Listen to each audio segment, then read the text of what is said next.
May namumulot ng sibuyas. So, kaluwang-luwang na sibuyas niya. Ito yung sibuyas niya. Ayan o. Ayan yung sibuyas niya o. Pero namumulot siya sa... Namumulot siya o. Diyan ba? Paano nyo na dyan? Bubuhatan ni Albert. Paano nyo na dyan?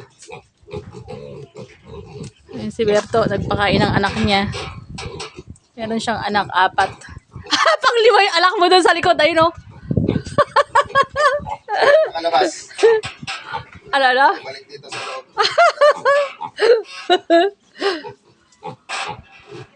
Ay, matanda. Asan na yung matanda? Pabuhat nyo na kay Albert, Si nanay o. Babalik. Babalik pang mamumulot siya na. Anong oras ba lumayas? Ako nga ang sakit-sakit ng ulo ko eh. Bumangon lang ako. Si Albert ginising ako. Kaaga ko nagising. Ilang araw na gumigising na maaga.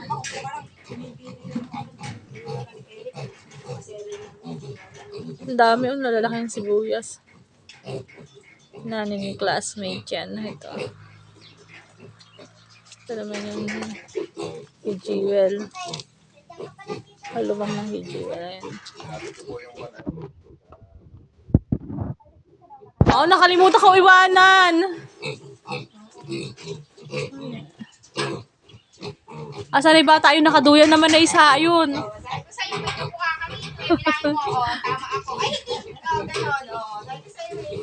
Kalaki na yan. Dagdagan pa natin ng 6.